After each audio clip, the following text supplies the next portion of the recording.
Gimana? Yang tukang fitnah-fitnah yang ngolok-ngolok ini jadi tersangka. Mas Roy dan kawan-kawan. Dan terancam akan dihukum.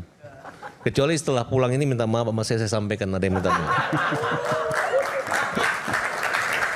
Ya, Mas Eman, 2008 saya nulis tentang tesis saya itu status hukum presiden sebagai pelapor dan terlapor dalam perkara pidana gitu. Kita meneliti tidak satu pun pernah ada presiden di negara di dunia ini jadi tersangka. Apalagi dalam perkara ecek-ecek seperti ini. Kalau mau melanggar hukum nggak dihukum jadi presiden, ada hak imunitas. Nah sekarang, kenapa Pak Roy kasusnya dilakukan penyidikan? Karena sudah dihentikan oleh kepolisian, tapi masih ngoceh, masih ribut. Masih memperolok-olok segala macam, menghina. Dia nggak memikirkan bahwa Pak Jokowi itu adalah presiden 10 tahun. Pak Jokowi itu adalah ayah dari wakil presiden. Nah, terus legal standingnya sebagai apa? UGM aja mengatakan bahwa itu asli, nggak ada masalah. Minta uang, dikasih, mintanya 20 juta nih. Siapa? Bukan Mas Suryo, yang kan beda laporannya. Bitor. Betor minta Ya, 20 juta. Minta 20 juta, dikasih 15 juta. Ini valid ini? Iya, itu kan laporan polisi kita. Oke. Nah, katanya minta sumbangan buat acara. Ya memang, tapi ada ancaman kalau nggak ngasih akan dipiralkan. Minta ke Prof. Paiman. Ya, saya hanya menggambarkan bahwa Prof. Paiman tuh nggak mau ngelaporin namanya Bitor itu. Tapi karena kelewatan gitu. Bahkan mengatakan bahwa Paiman adalah orang yang membuat ijazah, mencetak di pasar pramuka gitu.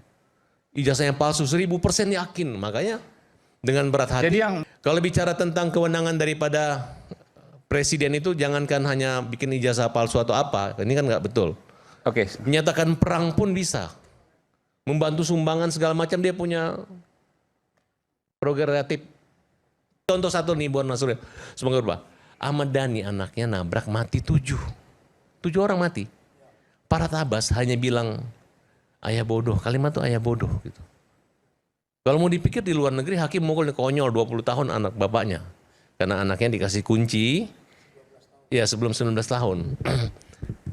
Saya dihukum. Ya walaupun dihukumnya nggak di penjara ya, tapi dianggap bersalah karena kalimat bodoh.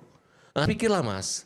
Mas juga, dulu saya nggak mau ribut lagi sama Mas Suryo. Kenapa? Karena saya pikir udah masa lalu lah ribut-ribut ya. Kita kan pengen jadi ya. Makanya saya malam ini saya mudah-mudahan lidah saya ini nggak terselip atau menghina atau merugikan orang. Karena ini persoalan bukan antara Pak Jokowi dengan mereka, tapi antara mereka lagi dengan hukum kira-kira begitu. Apa yang saya lihat dari orang-orang ini, mulai Egy Sujana, Bang Ruy semua adalah upaya untuk memperolok-olok, mempermalukan. Pak Jokowi mungkin karena dendam politik, betul jadi. Karena mungkin berbeda. Itu tujuan utama yang Anda. Ya, karena caranya itu orang harusnya membuktikan dulu, diam-diam aja. Nanti kalau udah terbukti baru hajar. Kalau ini buktinya juga nggak mau ditanya aslinya, Pak Jokowi juga aslinya kan kayak main-main. Sehingga ketika ditanyakan, saya dapat bocoran nih. Dari 50 saksi ahli, apa juga yang Bapak sampaikan juga bukan perbandingan asli, nggak ada kaitan dengan ini.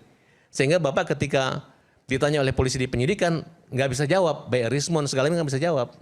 Artinya nggak lama lagi mereka ini akan menjadi tersangka. Dan dapat dipastikan bahwa mereka akan dihukum. Kalau nggak minta maaf kan kira-kira seperti itu. Nah makanya saya harapkan mudah-mudahan setelah acara ini, saya menyarankan ke teman-teman kita untuk Indonesia lebih baik lagi minta maaf aja. Ke? Ya ke Pak Presiden, Oh, Pak Jokowi ke anaknya.